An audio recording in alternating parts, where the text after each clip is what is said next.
Life is the totality of the human experience. As we discussed previously, it is the human spirit that gives us life, and the spirit is immortal. The human spirit continues to traverse the stages of its journey beyond this earthly life. In this video, we will further explore teachings from the School of Divine Philosophy on the human station and life after death. Welcome to another video on human nature from the Baha'i perspective.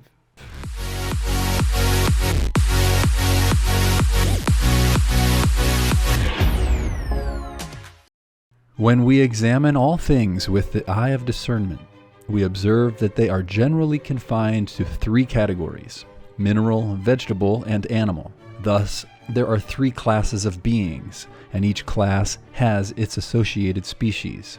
Man is the most distinguished in that he combines the perfections of all three classes.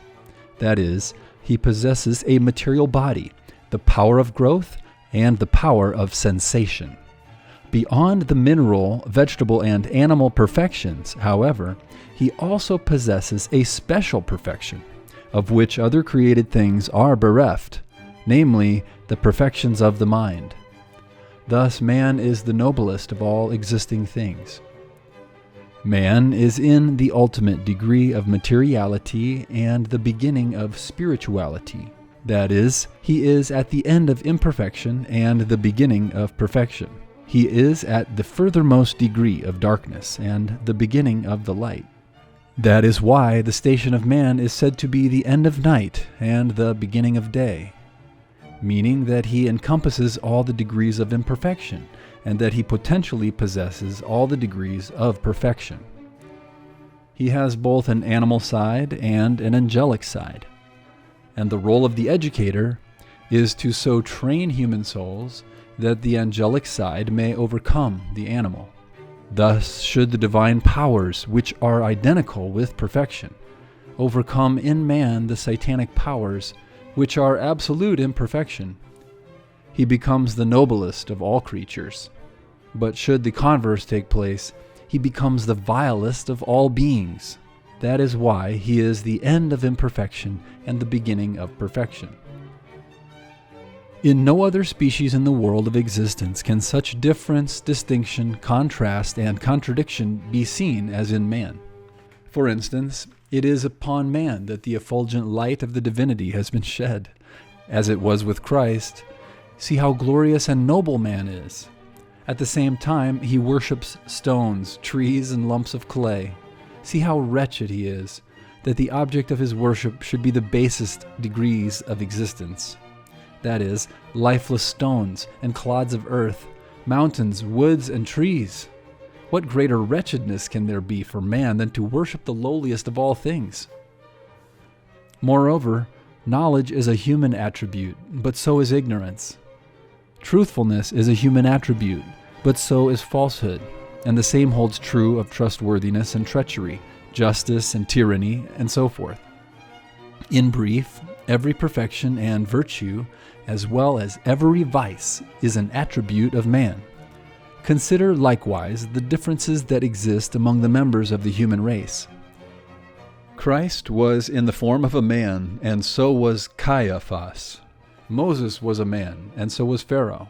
Abel was a man, and so was Cain. Baha'u'llah was a man, and so was Yahya. That is why man is said to be the greatest sign of God. That is, he is the book of creation. For all the mysteries of the universe are found in him. Should he come under the shadow of the true educator and be rightly trained, he becomes the gem of gems, the light of lights, and the spirit of spirits. He becomes the focal center of divine blessings, the wellspring of spiritual attributes, the dawning place of heavenly lights, and the recipient of divine inspirations. Should he, however, be deprived of this education, he becomes the embodiment of satanic attributes, the epitome of animal vices, and the source of all that is oppressive and dark. This is the wisdom of the appearance of the prophets, to educate humanity, that this lump of coal may become a diamond, and this barren tree may be grafted and yield fruit of the utmost sweetness and delicacy. And after the noblest stations in the world of humanity have been attained, further progress can be made in the degrees of perfection. Not in station, for the degrees are finite, but the divine perfections are infinite. Both before and after casting off this elemental frame, the human soul progresses in perfections, but not in station. The progression of all created things culminates in perfect man, and no greater being than him exists. Man, having reached the human station, can progress only in perfections and not in station, for there is no higher station to which he can find passage than that of a perfect man.